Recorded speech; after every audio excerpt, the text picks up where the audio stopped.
congratulations on them, and looking forward to working with them for another 2 years.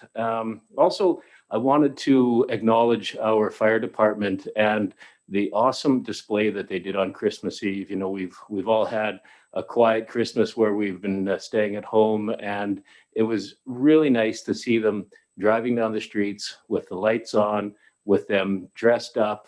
And I just thought that was a real nice gesture that they made. So thank you very much to Chief Schreiner and all his team there. So yes, now we will move to adoption of the agenda. Moved. Second. All in favor? Okay, carried. So we will go down to adoption of the minutes of regular council meeting minutes for Wednesday, December 16th for approval. Second. Any questions on that? All in favor? Okay, thanks. And now we're down to the consent agenda. So we have a number of items there. So we just need a motion to adopt them all in their entirety. Second. Okay, all in favor? All right, now do we have anyone who would like to remove any particular item for discussion? Councillor Swift. I'd like to remove G. G. Okay, and is there anyone else who would like anything removed before we discuss G? I was going to say G as well, so I'm okay. Good. So Councillor Swift, go ahead with G. Okay, this is a request from the CVRD to actually breathe new life into a park service that has remained dormant for many, many years. And what they're wanting is, it sounded like at first some investigation, but now wanting to revitalize it without doing the work first. And I believe, you know, there's some pressing issues. We all know Stoughton Falls, there's great interest in that. And I believe that's kind of what is making some urgency here, but I'm just not sure. I'm just not sure if if we should be jumping in before we know exactly what we're jumping into. So I don't know if anybody else has got any thoughts on it. Just procedurally, correct me if I'm wrong. Do we need to take a motion to pull that one out? You should. Okay, so Councillor Swift, I'm assuming that's a motion to pull that out, and somebody second that? Yeah. Okay, Second. and so for discussion now. So we heard your discussion. Any further comments from council on that? Councillor Minions? Do you want to go? Go ahead. Minions or Grant and then Minions, or either? You want me to go first? Councillor Okay. Grant. Okay. Yeah, so this came about because there's been several acquisition opportunities come to the regional district, and they have really no function or money in order to buy any of these. So it was brought up that perhaps we should start a function.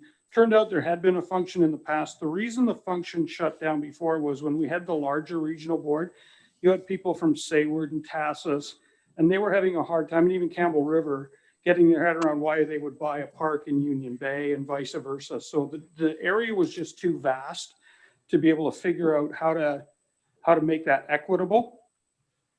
I think that the same thing applies here in a bit of a smaller scale. And I think that there's a couple of things I think that need to be thought of. First of all, I think it's a really good idea if we can get the logistics down right. But you need to have a governance model here where you know who's going to pay, how you're going to pay. Like, for instance, if Courtney and Comox thought there was a really great park, should Cumberland be paying for it? I don't know about that.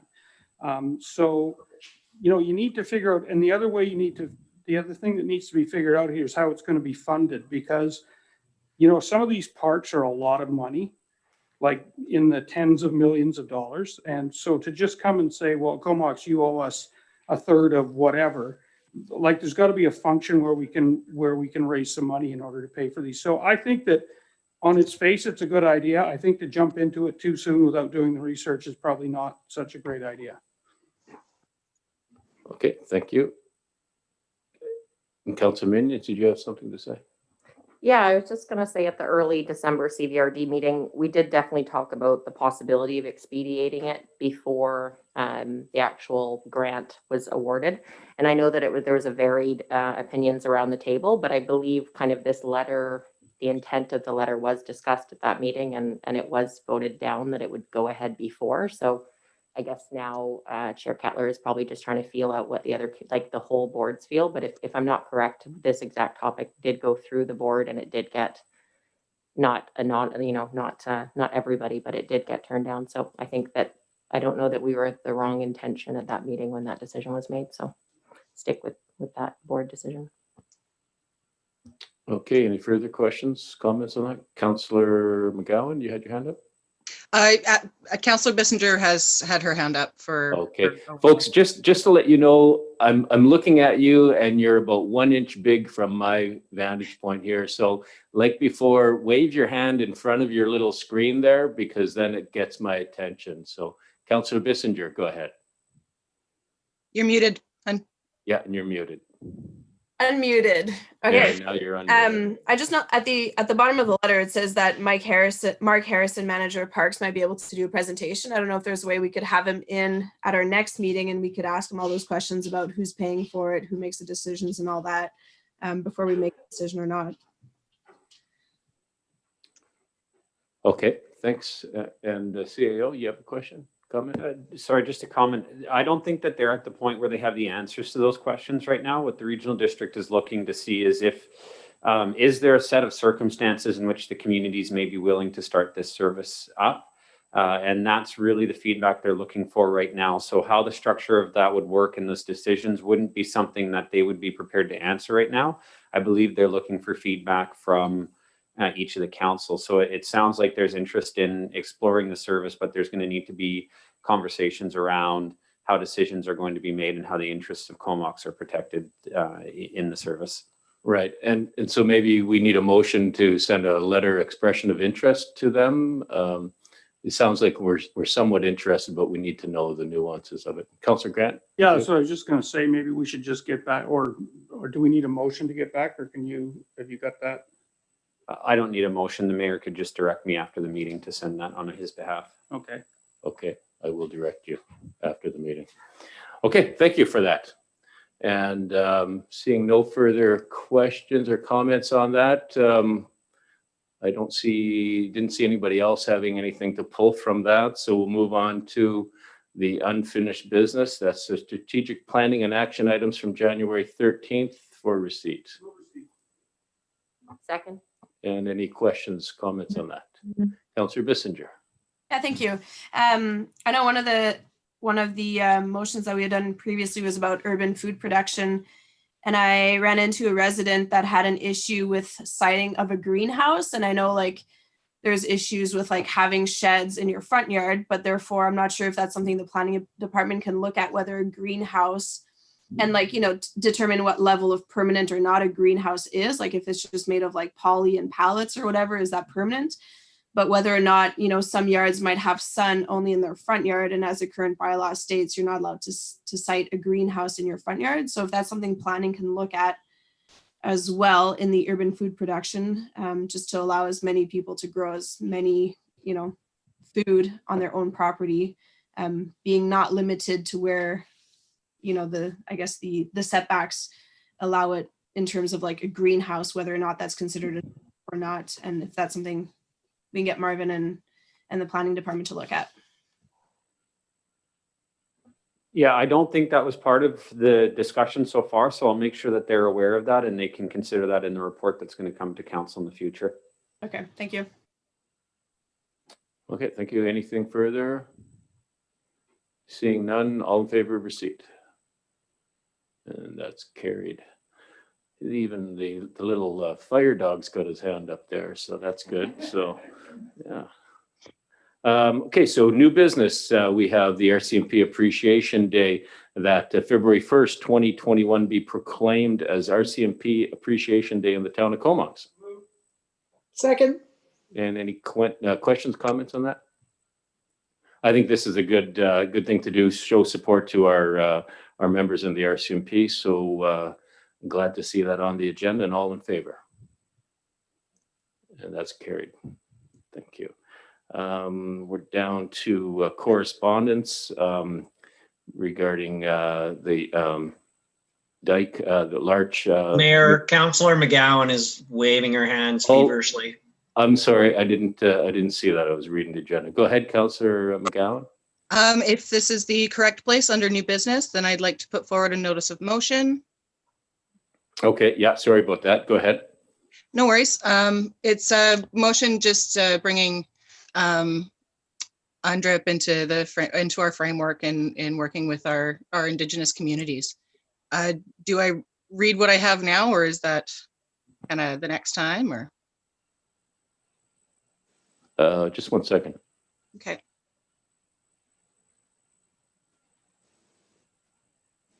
Yeah, sorry, I had skipped that, and then I was reading and I didn't see you, and then we just had some discussion here. So yes, go ahead with your notice of motion there, Councillor McGowan. Okay. About the UNDRIP. Yeah. So I just read the motion at this point then.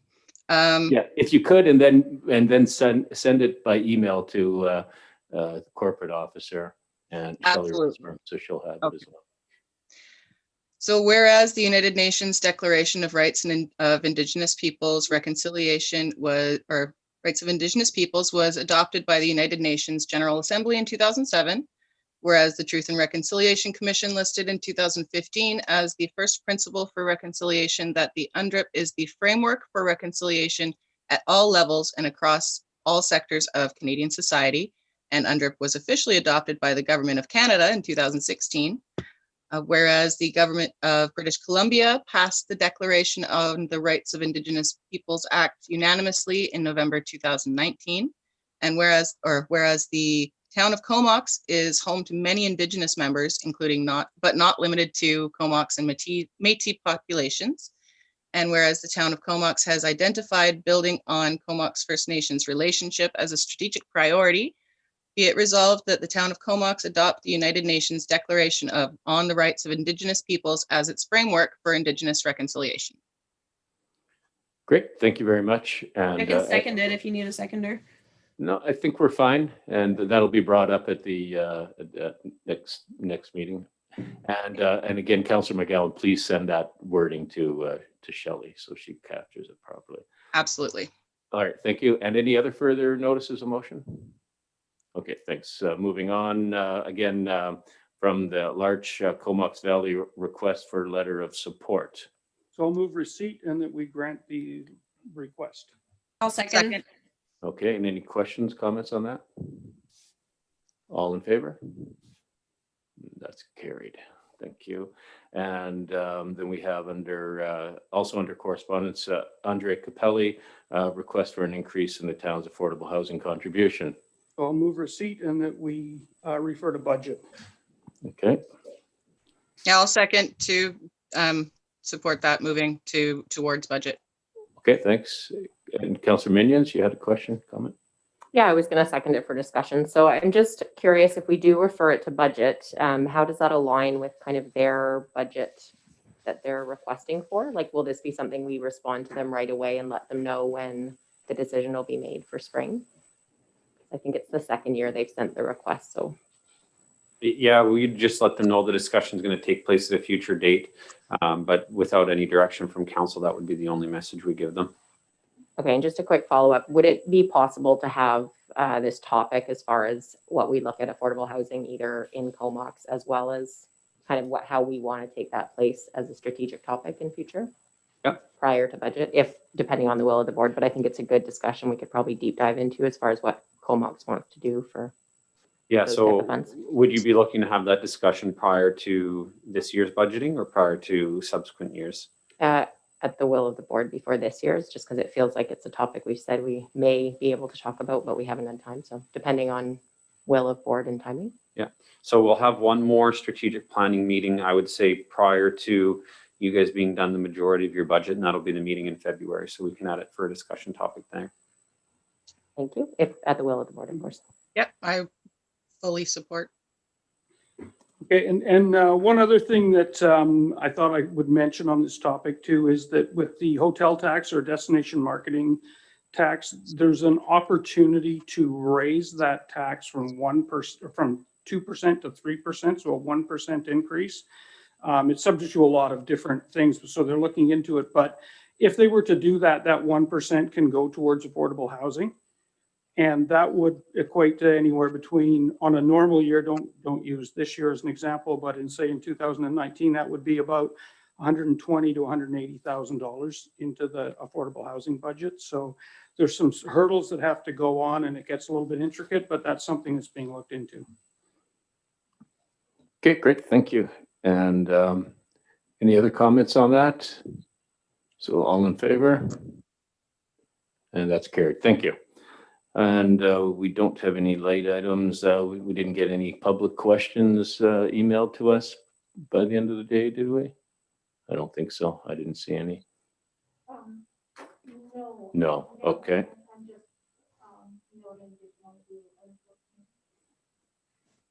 Oh, yeah.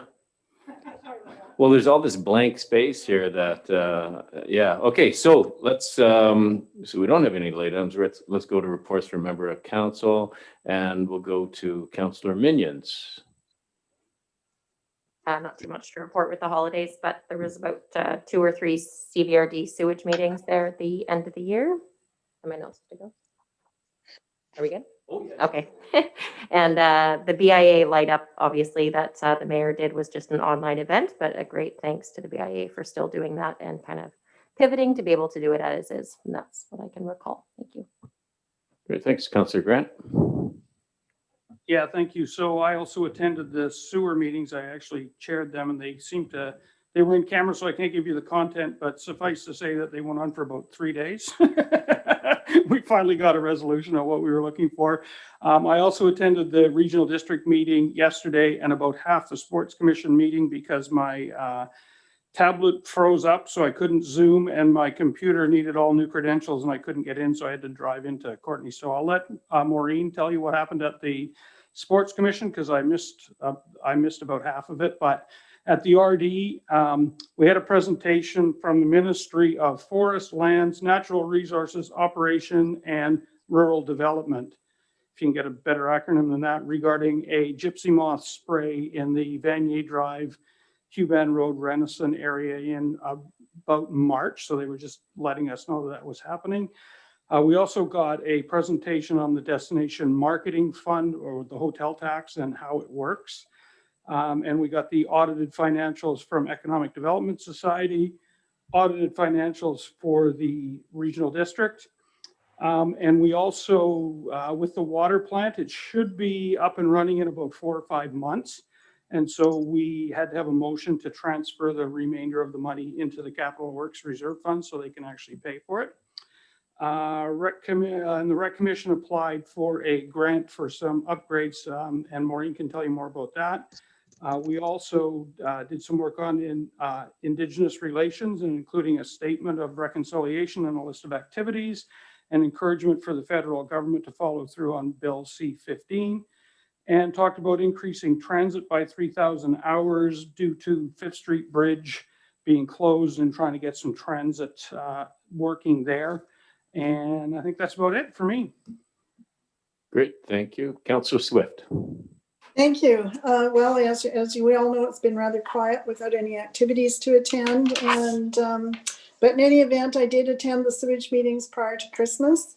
And then the Recreation Commission yesterday, the Sports Commission is now called the Recreation Commission to accommodate, it looks after the exhibition grounds and the curling rink and so on. So they've changed the name to the Recreation Commission.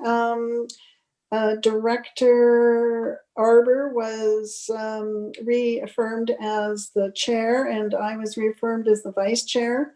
And the biggest news was there has been a grant come out. The applications are due at the end of January, and the work has to be completed by December 31st. So a really tight timeline. And it's called the COVID-19 Resilience Infrastructure Stream Grant. There's about $80 million, and it has our pool complex and sports center has got about $3.6 million dollars worth of upgrades that we'd like to do in the next little while. And so we haven't got all the details about exactly what we're going to apply for. We will find out at our next meeting on January 26th. But it was the one that was closest to being shovel ready, so they're going to proceed with that one. And Councillor Grant has reported on all the other items, except the regional transportation, aside from the 3,000 hour expansion to accommodate the 5th Street Bridge, there's 600 hours of paratransit going to fill in some gaps on the back road. So, and that's my report. Thank you very much. Councillor Bissinger. Thank you. Not a ton going on with Christmas vacation, but just chatting with residents about the urban food production. So the whole greenhouse issue came up.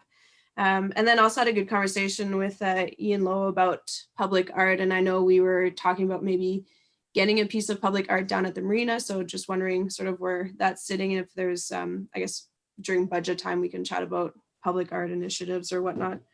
And then solid waste meeting tomorrow. So that'll be next week's or 2 weeks from now's report. Thank you. And Councillor McKenna. Thanks, Mayor. Yeah, so before I make my report, I just wanted to remark on the twin sail buildings. There is a very cool video being played on one of the sides of the buildings down there. It's really neat. And I somehow missed any kind of conversation around it, but kudos to staff on that. It's very eye-catching if you haven't seen it. So my report, today I attended the Comox Valley Coalition to End Homelessness.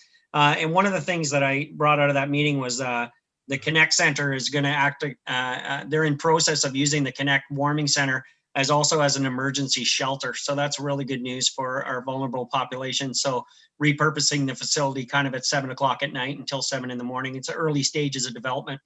Attended the Community Justice Center meeting. And due to my new appointment with the Vancouver Island Regional Library, I've been on the portal and reviewing their past documents, et cetera, just getting ready to engage in that January 30th. Thank you. Great, thank you. And Councillor McGowan.